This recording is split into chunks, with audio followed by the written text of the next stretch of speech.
Hello kids, welcome to Student Zone for Best Learning. Today our topic is the revolution and everyday life. क्रांति और रोज़ाना की ज़िंदगी. Can politics change the clothes people wear, the language they speak, or the books they read?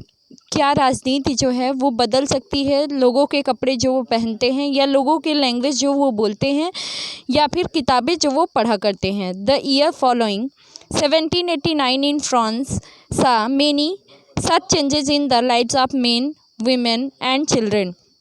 लेकिन 1789 के बाद के years में फ्रांस के चाहे आदमी हो, चाहे औरतें हों, चाहे बच्चे हों, उनके जीवन में ऐसे बहुत से परिवर्तन आए.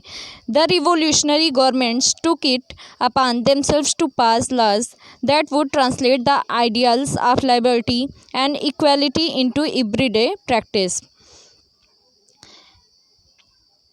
क्रांतिकारी जो गवर्नमेंट्स के लॉज थे बनाकर, मतलब जब वो बनाए गए तो जो एक तरीके से लिबर्टी थी और इक्वालिटी थी, उनके आदर्शों को रोज़ाना की ज़िंदगी में उतारने का प्रयास किया गया.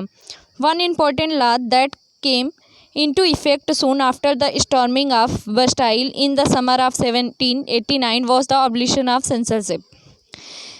मतलब सबसे इम्पॉर्टेंट कानून जो कि इफ़ेक्ट में आया कब, बस्टाइल के स्टॉर्मिंग के बाद समर में 1789 में, वो था सेंसरशिप का पतन, सेंसरशिप की समाप्ति.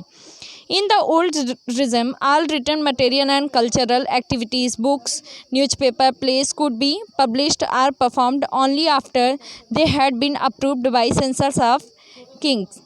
कहने का मतलब कि जो पहले प्राचीन जो राजतंत्र था उसके अकॉर्डिंग जो लिखित सामग्री थी या कल्चरल एक्टिविटीज़ थी, जैसे बुक्स, जैसे न्यूज़पेपर, प्लेस, नाटक, ये सब पब्लिश होती थी या परफॉर्म होती थी कब, जब वो अप्रूवल हो जाती थी किंग्स के सेंसर के द्वारा. Now the declaration of rights of man and citizen proclaimed freedom of speech and expression to be natural rights. परंतु अब अधिकारों के घोषणा पत्र ने भाषण एवं अभिव्यक्ति की स्वतंत्रता को एक तरीके से अधिकार घोषित कर दिया था. कहने का मतलब नेचुरल अधिकार घोषित कर दिया था. Natural newspapers, pamphlet, books and printed pictures flooded the towns of France from where they travelled rapidly into the countryside. जो न्यूज़पेपर्स थे, पैम्फलेट थे, बुक और प्रिंटेड पिक्चर्स थे, वो पूरी तरीके से फ्लडेड हो गए थे, बहुत ज़्यादा मात्रा में टाउन्स में, फ्रांस के टाउन्स में फैल गए थे और धीरे धीरे वो ट्रेवल करते हुए कंट्री साइड चले गए थे, गौटी इलाकों में. They all described and discussed the events and changes taking place in France. वो डिस्क्राइब करते थे और डिस्कस करते थे उन इवेंट्स के बारे में या बदलाव के बारे में जो फ्रांस में हुआ था. Freedom of press also mean that opposing views of events could be expressed. जो प्रेस इन द सेंस कि जिसको हम प्रेस मतलब समझ ही रहे हैं ना, जो कि एक तरीके से रियलिटी देती है, जो एक मीडिया प्रेस. तो कहने का मतलब फ्रांस के उनमें जो फ्रांस में घट रही घटनाओं और परिवर्तनों का ब्यौरा और टिप्पणियाँ हुआ करती थी. Freedom of press also mean the opposing views of events could be expressed. कहने का मतलब जो एक तरीके से फ्रीडम मिलना प्रेस को, उसका मतलब ये था कि वो लोग जो इवेंट्स थे उसका भी विरोध एक्सप्रेस कर सकते थे.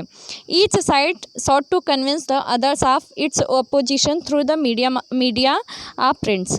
कहने का मतलब प्रिंट के माध्यम का उपयोग करके ही एक साइड से दूसरे साइड को अपने दृष्टिकोण के लिए सहमत एग्री करने की कोशिश की जाती थी. Place, songs and festive प्रोसेसन attracted large numbers of the people. नाटक, संगीत या उत्सवी जुलूस जो हुआ करते थे वो काफ़ी लोगों को अट्रैक्ट करते थे. This was one way that could grasp and identify with ideas such as liberty or justice that political philosopher wrote about at length in text which only a handful of educated people could read.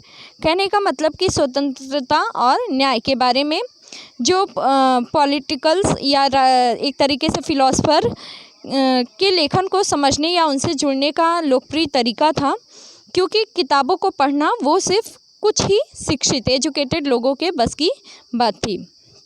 यही एक तरीका था identify करने का ideas को, किसके, liberty या justice के, जो कि पॉलिटिकल फिलोसफर जिसके बारे में लेंथ इन टेक्स्ट में लिखा करते थे।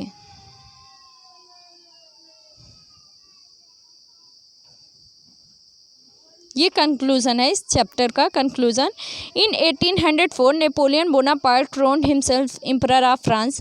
He set out to conquer neighboring European countries, disposing dynasties and creating kingdoms where he placed members of his family. Napoleon saw his role as the modernizer of Europe. कहने का मतलब 1804 में Napoleon Bonaparte ने खुद को France का सम्राट घोषित कर दिया।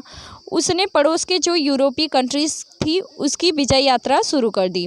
पुराने राजवंशों को हटाकर उसने नए साम्राज्य बनाए, उनकी बागडोर अपने खानदान के लोगों के हाथ में दे दी। और नेपोलियन खुद को क्या यूरोप का एक तरीके से आधुनिकीकरण का अग्रदूत मानता था।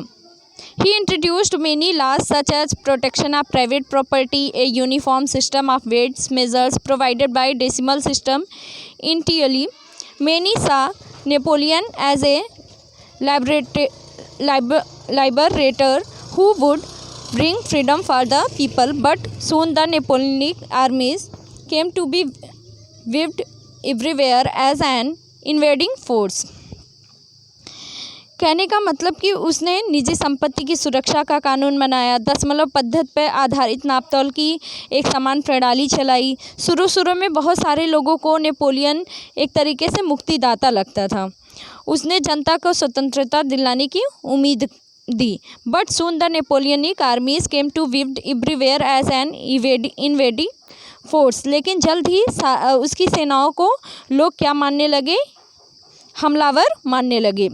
He was finally defeated at Waterloo in 1815. Many of his measures that carried the revolutionaries' ideas of liberty and modern laws to other parts of Europe had an impact on people long after Napoleon had left. आखिरकार 1815 में Waterloo में उसकी पराजय हुई। Europe के बाकी हिस्सों में मुक्ति और आधुनिक कानूनों को फैलाने वाले उसके क्रांतिकारी उपायों का असर उसकी मृत्यु के काफ़ी समय बाद भी सामने आया। This is the last video of this chapter, the chapter name French revolution. If you like this video, please like, comment and share. Thank you.